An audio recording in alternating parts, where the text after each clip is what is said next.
The reason why conspiracy theories exist is because they provide a very reassuring yet scary answer for what is controlling the world.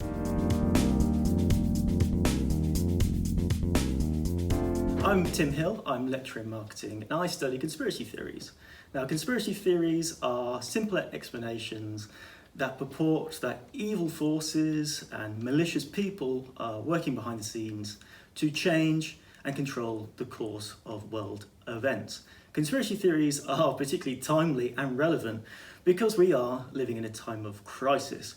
And in times of crises, conspiracy theories really do flourish. They are fulfilling a really basic human fundamental need. The need for certainty, the need to be able to blame a group of people, but also they do provide a much needed social aspect. There are many conspiracy theories that exist today, and they can be found in the mainstream and in the margins of the internet.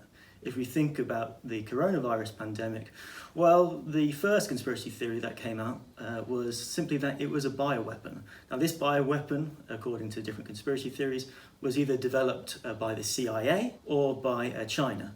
And this was a bioweapon to depopulate the world. And another common conspiracy theory was that the installation and implementation of 5G technology was actually causing deaths around the world. Now, concerns around 5G technology have kind of coexisted long before the pandemic, but the conditions were really ripe for the 5G technology to be linked with the pandemic, because concerns around the health implications of 5G technology, coupled with the radical uncertainty about where the coronavirus started and how it came to spread, meant that the two and two kind of came together.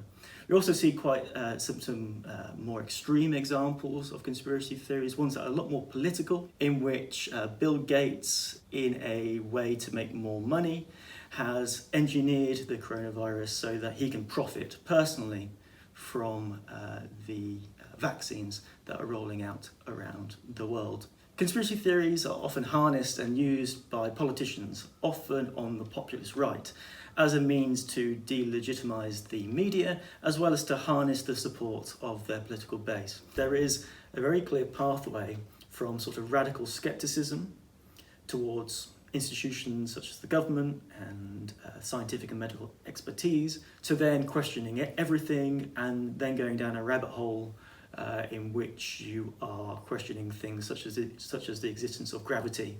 In comparison to the trope that conspiracy theories are loners, often working at home, long hours, trawling through books, and just largely being very isolated, what we find in our research is that conspiracy theories resonate. It's because they're treated as a topic of social conversation. The people who we find are drawn to conspiracy theories are sharing these things and watching them with friends. They're having friends over, they're sharing them and watching them at home at the same time, and are talking about them, instantaneously. So this image that these people are isolated is a misleading one, because conspiracy theories bring people together. They provide a sense of moral superiority because they have access to knowledge that the general population does not. So they provide a whole sort of fundamental needs, which means that they'll continue to exist. There are surprising groups of people who you wouldn't expect to believe conspiracies, but they do get sucked in quite easily. What we have found, for instance, is that one sort of well-worn sort of path is through the yoga and sort of spirituality movement, because what the sort of well-being movement does suggest is that official medical expertise is not to be trusted, and there are alternative ways of thinking about your health. And as soon as you start to see health in a slightly different way, and you start to see medical expertise as not having the truth about what is good for you, well, then you start to question the authority of other institutions. And that's when you start to question whether or not people are lying to you, whether or not the government is lying to you, and certain truths are being suppressed for financial reasons. Social media has radically changed the way that conspiracy theories spread. What social media has allowed to happen is that groups of people who are dislocated spatially across the world can come together over shared interests. And because of the internet, it means that people who are interested in conspiracy theories can actually find pieces of information, misinformation, things that aren't necessarily true but appear to be true, to really confirm some of the claims that conspiracy theories make. There is no silver bullet, I guess. There is no secret formula.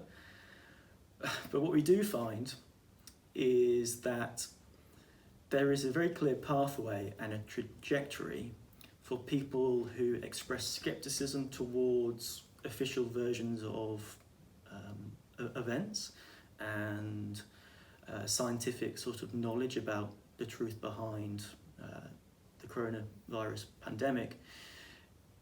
If you are then able to provide information that is accessible and makes sense to them, you can stop them going down the path of questioning everything. Who you get your information from is obviously really important. It's very likely that a fact checker for the New York Times is not going to provide any sort of remedy to people believing in conspiracy theories.